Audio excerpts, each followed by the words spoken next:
Hello friends. Last 24 అవర్స్‌గా నరేంద్ర మోడీ గారి పైన ఎప్పుడూ లేనంత ట్రోల్స్ వస్తున్నాయి.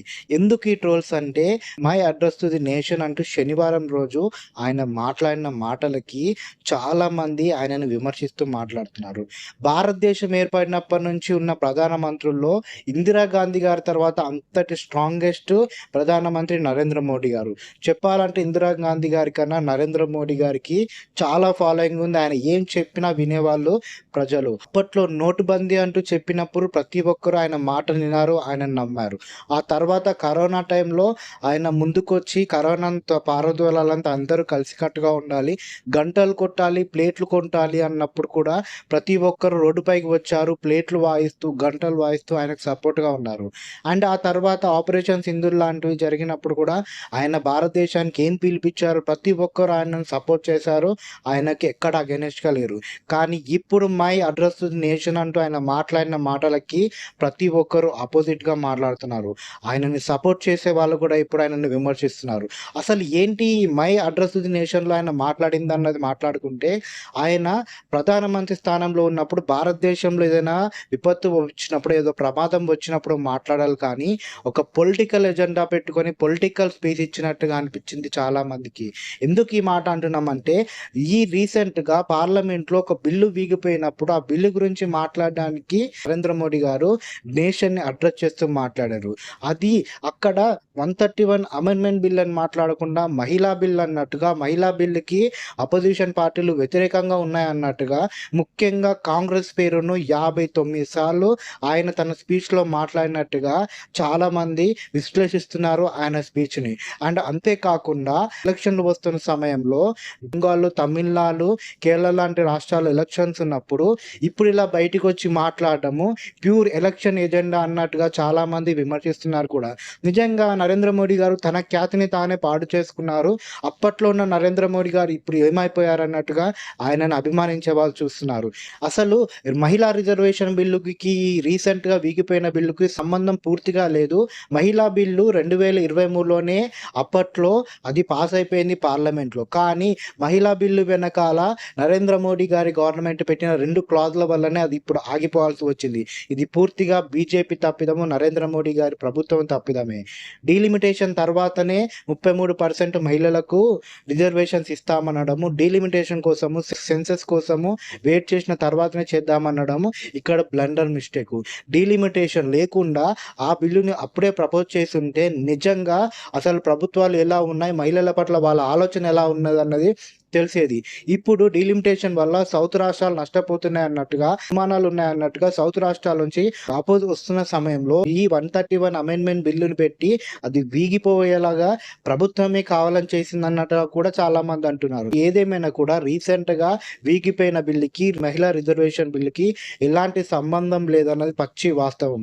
కానీ ప్రాపగండా నడుపుతూ బీజేపీ సపోర్టర్స్‌లు, మంత్రుల దగ్గర నుంచి కొంతమంది బీజేపీ అలియన్స్ ఉన్న పార్టీలన్నీ మహిళలకు వ్యతిరేకంగా ఇప్పుడు పార్టీస్ ఉన్నాయి, మహిళలకు వ్యతిరేకంగా పార్టీలు పనిచేస్తున్నాయి అంటూ భారత ప్రజల్లో చొచ్చుకుపోయేలా చేద్దాం అనుకోవడం నిజంగా చాలా పెద్ద తప్పిదం ఫ్రెండ్స్. నరేంద్ర మోడీ గారు అడ్రెస్ టు ది నేషన్ కూడా అందుకే అబాసు పాలైంది. అందుకే దానిపైన అంత ట్రోల్స్ వస్తున్నాయి. సౌత్‌లో కూడా బీజేపీ పార్టీకి సంబంధించిన వాళ్ళు అర్థం పర్థం లేకుండా మహిళా బిల్లుకు వ్యతిరేకంగా ఉన్నారు, ఈ పార్టీస్ అన్నట్టుగా ర్యాలీలు తీయడము, మాట్లాడడము నిజంగా ప్రజలు అంటే అంత గొర్రెల్లా కనిపిస్తున్నారా? ప్రజల్లో ఆలోచన శక్తి లేదనుకుంటున్నారా? నిజాలు ప్రజలకు తెలవకూడదు అనుకుంటున్నారా?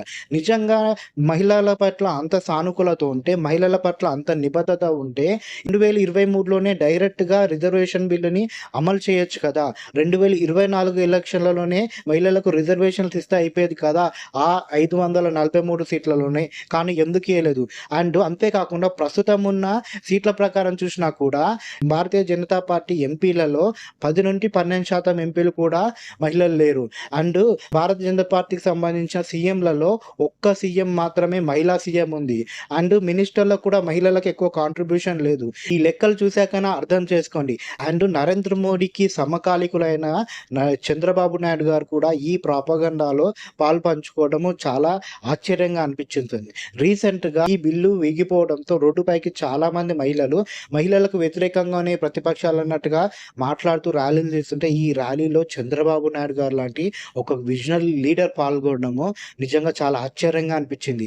ఆయన మహిళలకు పట్ల ప్రతిపక్షాలు ఆపోజిట్‌గా ఉన్నాయి. ప్రతిపక్షాలకు మహిళలంటే చులకన, మహిళల అభ్యున్నతికి వాళ్ళు ఎక్కడా సహకరించట్లేదని మాట్లాడటము నిజంగా ఇప్పుడు వీగిపోయిన బిల్లేంటి? అసలు రిజర్వేషన్ బిల్లుకు సంబంధించిన ప్రాబ్లమ్ ఏంటి? డీలిమిటేషన్ ఇష్యూ ఏంటి? అన్నది అన్నీ తెలిసినా కూడా ఇంత గొప్ప లీడర్ అయిన చంద్రబాబు నాయుడు గారు ఇలా ఒక ప్రాపగండా నరేటివ్‌ని మాట్లాడడం ఏంటి అని చాలా ఆశ్చర్యాన్ని వ్యక్తం చేస్తున్నారు ప్రతి ఒక్కరు. ఇక్కడ మనం నిజాలు మాట్లాడుకోవాలి. నిజాలు నిర్భయంగా మాట్లాడుకోవాలి. ఇప్పుడు టీడీపీ పార్టీకి సంబంధించినదే మనం మాట్లాడుకుంటే వీళ్ళ ఎమ్మెల్యేలలో 10-15% మాత్రమే మహిళా ఎమ్మెల్యేలు ఉన్నారంటే మీరు నమ్ముతారా? ఇది నిజమే ఫ్రెండ్స్. వీళ్ళకున్న మొత్తం మినిస్టరీలో ఇద్దరు మాత్రమే మహిళా మినిస్టర్లు. అంటే ఆలోచించండి, మహిళల పట్ల ఎంత నిబద్ధత ఉన్నాయి ఈ రాజకీయ పార్టీలు. ఇప్పుడు బీజేపీ అని కాదు, టీడీపీ అని కాదు, ప్రతి పార్టీ ఇదే వ్యవహారంలో ఉంది. మహిళలకు ఎప్పుడు వీళ్ళు రావాల్సిన గౌరవాన్ని దక్కనియ్యడం లేదు. ఇప్పుడు మాట్లాడే వీళ్ళంతా నెక్స్ట్ వచ్చే ఎలక్షన్‌లలో మహిళలకు సీట్లు ఎక్కువగా కేటాయించాలన్నది ప్రతి ఒక్కరు డిమాండ్ చేయాలి.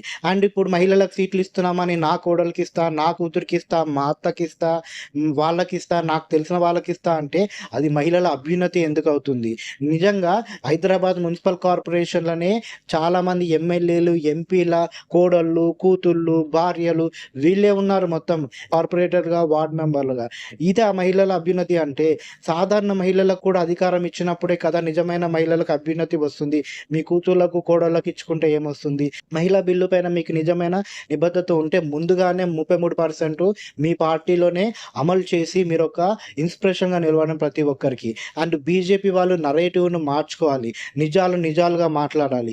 అప్పట్లా లేరు జనాలు. జనాలను గొర్రెలనుకొని అబద్ధాలను స్ప్రెడ్ చేద్దాం, అబద్ధాలను చెప్దాం అనుకుంటే మాత్రం దెబ్బ తినాల్సి వస్తుంది. అసలు రీసెంట్‌గా వీగిపోయిన బిల్లు పైన జరుగుతున్న నరేటివ్ పైన ఈ పెద్ద పెద్ద మంత్రులు, పెద్ద పెద్ద స్థాయిలో ఉన్న వాళ్ళు కూడా ఒక ప్రాపగండా నడపడం పైన మీ ఒపీనియన్ ఏంటి ఫ్రెండ్స్? ప్రజలు గొర్రెలు కాదన్నది ప్రతి ఒక్కరికి తెలిసేలా చేయాలి. నిజాలు మాట్లాడుకోవాలి. దేశంలోని ఏ రాష్ట్రానికి నష్టం జరగకుండా చూడాలి. అలాంటి డీలిమిటేషన్‌ని ఇంప్లిమెంట్ చేసి అలాగే 33% మహిళలకు సీట్లు కేటాయించి అండ్ సామాన్యులు రాజకీయాలకు వచ్చేలా చేసి భారతదేశాన్ని అభివృద్ధి పదంలో నడపాలి.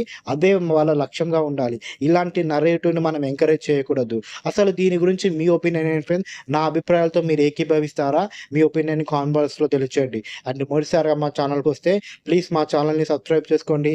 మాకు మీ సపోర్ట్ ఇస్తూనే ఉండండి. Thank you friends.